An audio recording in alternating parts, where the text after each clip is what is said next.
7 habits that are holding you back from reaching your full potential in life. Generally, it's our habits that can make or break us, not a singular event or bad decision. The thing about habits is they're so ingrained into our essence that we barely notice when we're doing them.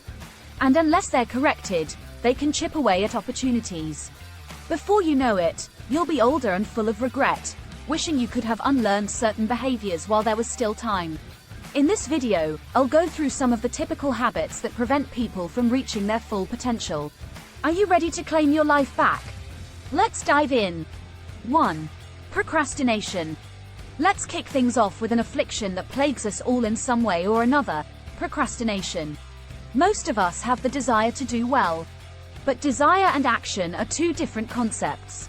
The procrastinator often feels so overwhelmed by the thought of doing a task that they postpone things indefinitely, sometimes until things get out of hand. This behavior can lead to missed opportunities and unnecessary stress. As a result of their inaction, a small problem can become a much bigger one. Who wants that? When it comes to important tasks, start taking immediate action instead of passively twiddling your fingers or scrolling through TikTok. Stress primarily comes from not taking action over something that you can have some control over. 2. Negative self-talk. People make mistakes, sometimes even continuously, for years at a time. Not ideal, but it's not the end of the world either. Stop dwelling on past blunders. Nobody is perfect. It's how we bounce back from trials and tribulations that will ultimately define us.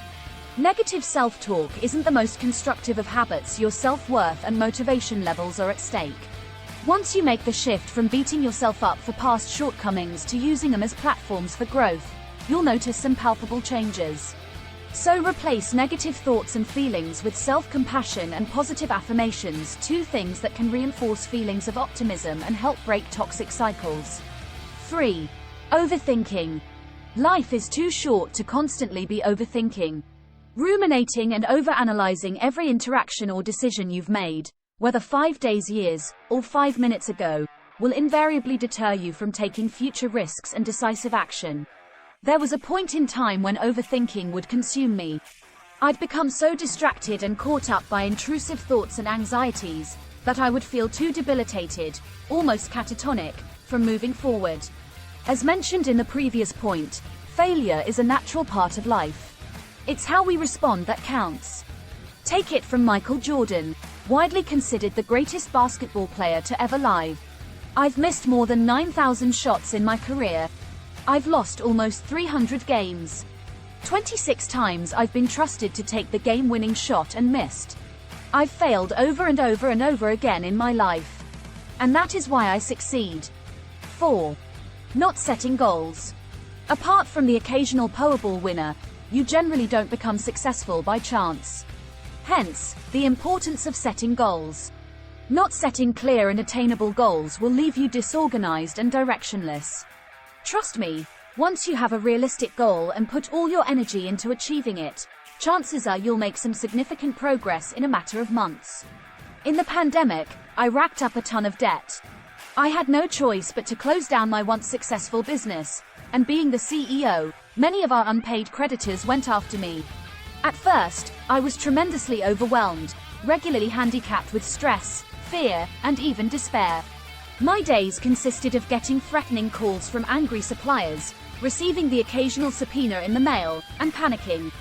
One day, I woke up knowing things had to change. Coasting through my days, hoping for the best, wasn't sustainable.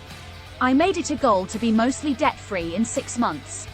I began to systematically fix things, taking it a day at a time. I spent hours daily brainstorming for creative ways of getting cash.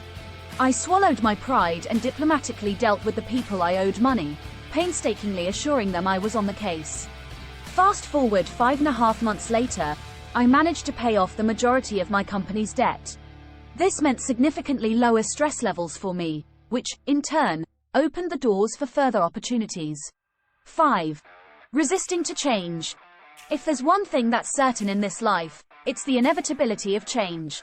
I know people who are immediately averse to anything resembling change, almost like it's a reflex. Father evolutionary theory Charles Darwin said it best: It is not the strongest of the species that survives, not the most intelligent that survives. It is the one that is the most adaptable to change. Look at some of the bigger companies in the world like Apple, Nike, and Diet Coke. Yes, there's no debate that they are highly capitalist institutions with the ultimate goal of hoarding wealth, but we can learn a thing or two from their marketing strategies, which are perpetually evolving to cater to modern tastes and sensibilities. They know that to stay relevant, they have to let go of rigidity and embrace change. So perhaps it's time to start thinking like Nike in the sense that for future opportunities to manifest, you have to get with the times, so to speak. 6.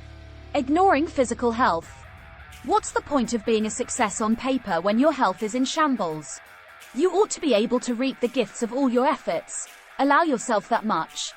So if you tend to neglect your health, take this as a cue to start taking control. The accomplished people, and I don't just mean monetarily, I've come across in life all have seemed to prioritize balance.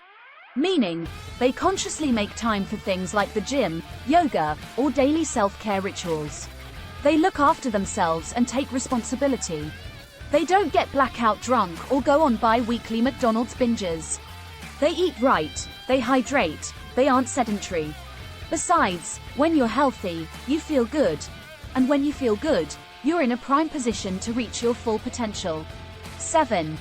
Staying isolated. They say no man is an island, and I tend to agree. From both a professional and personal standpoint, isolating yourself is incredibly limiting. Maybe you want to start a business, but you're more of a creative person who is great at conceptualizing brands and ideas but lousy at operations. Consulting with others who bring different skill sets to the table can certainly increase your odds of success. In this context of doing business, networking is your best friend. From a wellness perspective, being around others and making strong bonds, as opposed to wallowing in desolate solitude, can keep you happy and entertained, which is great for your overall vitality. This is no longer just an opinion or your grandmother passing down anecdotal wisdom. There really is a scientific link between community and longevity. Success isn't just for other people, you deserve it as much as anyone. And the promising thing is, attaining your best self is well within your grasp. But you have to start acting. Setting out on a mission to achieve your full potential doesn't really require a Herculean effort. Thank you for watching. If you like it, subscribe and hit the bell icon. Share it with family and friends. Good luck. AKM.